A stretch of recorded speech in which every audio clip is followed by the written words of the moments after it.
여러분, 조금 충격적인 이야기 하나 드리겠습니다.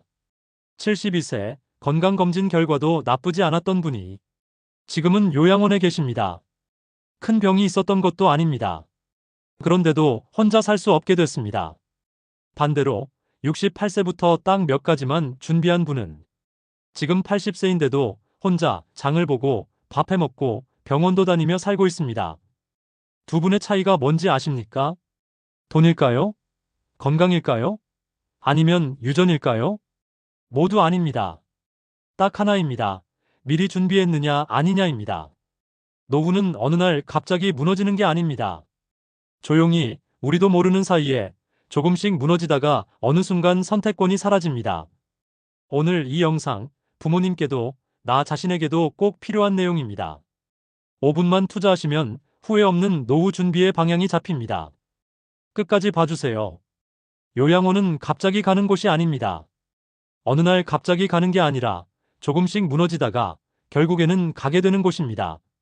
그리고 그 무너짐은 대부분 예고가 있습니다. 똑같은 나이인데 누군가는 집에서 건강하게 살고 누군가는 시설에 갑니다.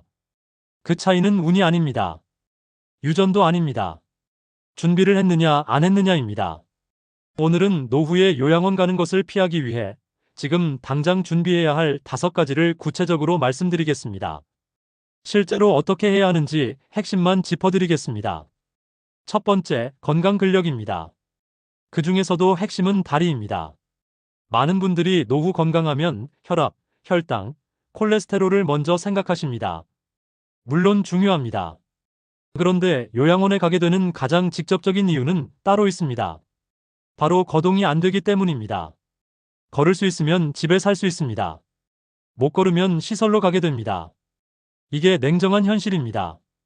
근력은 50대부터 매년 12%씩 빠집니다. 아무것도 안 하면 그냥 빠집니다.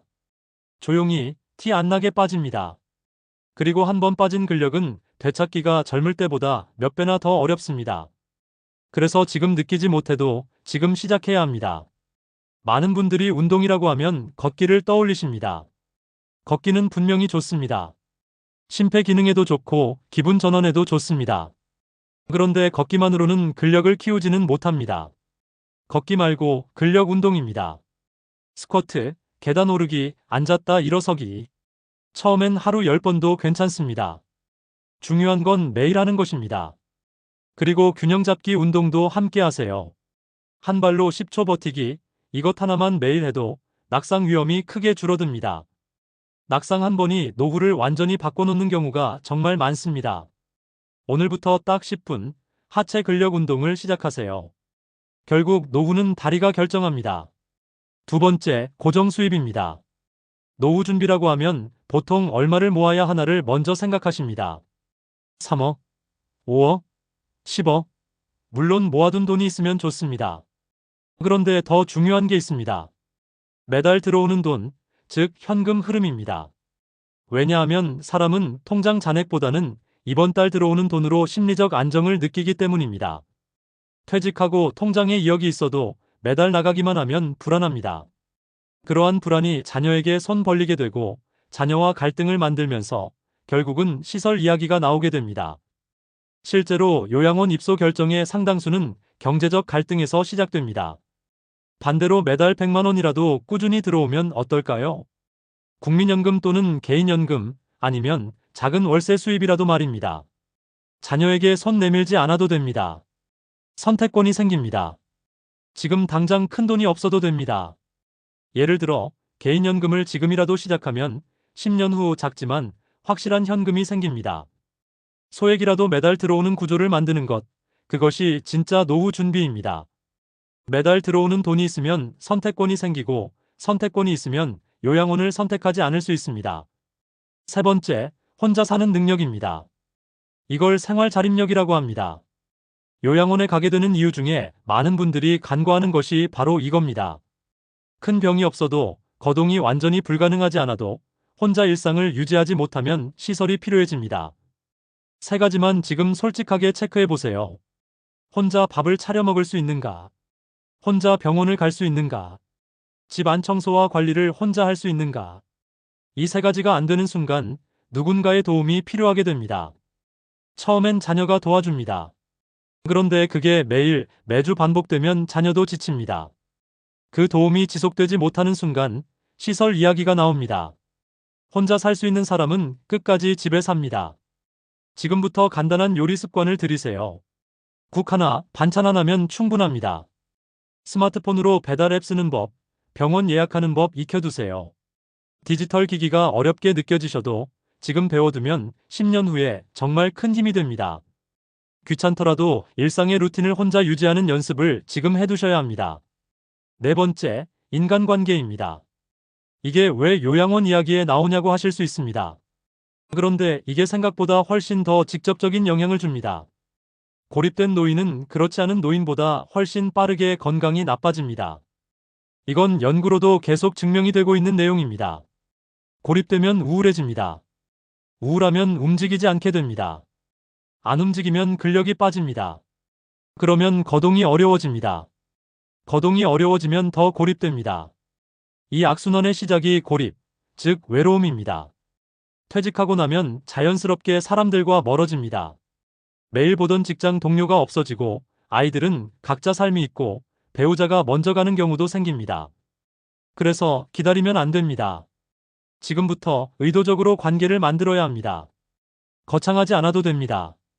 동호회 하나, 지역 커뮤니티 하나, 정기적으로 연락하는 친구 2~3명. 한 달에 한 번, 같이 밥 먹는 사람이 3명만 있어도 완전히 다릅니다. 사람이 없으면 결국 시스템에 맡겨집니다. 사람이 있으면 집에서 버틸 수 있습니다. 5번째, 주거 환경입니다. 집이 있는데 요양원을 간다고요? 네, 실제로 그런 경우가 많습니다. 집이 있어도 노후에는 살 수 없는 집이 있습니다. 계단만 있고 엘리베이터가 없는 집, 병원까지 대중교통으로 1시간 이상 걸리는 집, 욕실에 손잡이 하나 없는 집, 바닥이 미끄러운 집, 낙상 한 번으로 입원하고 회복하는 동안 근력이 빠지고 그 후로 혼자 생활이 어려워져 결국 시설로 가는 경우가 생각보다 많습니다. 그리고 이건 좋고 나쁜 집의 문제가 아닙니다. 노후에 맞지 않는 집의 문제입니다. 노후에 중요한 건 넓고 좋은 집이 아닙니다. 살 수 있는 집입니다. 지금 사는 집을 한번 점검해 보세요. 엘리베이터가 있는가? 병원이 걸어서 혹은 대중교통으로 가까운가? 욕실과 계단에 안전 손잡이가 있는가? 바닥은 미끄럼 방지가 되어 있는가? 노후에 이사나 리모델링을 고려하신다면 평수나 인테리어보다 이 기준들을 먼저 고려하세요. 집 한 채가 노후의 방향을 결정할 수 있습니다. 마지막으로 다시 한번 정리해드리겠습니다. 요양원을 피하기 위해 준비해야 할 5가지. 첫째, 다리 근력, 걸을 수 있어야 집에 삽니다. 걷기가 아닌 근력 운동입니다. 둘째, 고정 수입, 총액이 아니라 매달 들어오는 현금 흐름입니다. 셋째, 혼자 사는 능력, 밥, 병원, 집 관리 등 일상을 스스로 유지하는 힘입니다.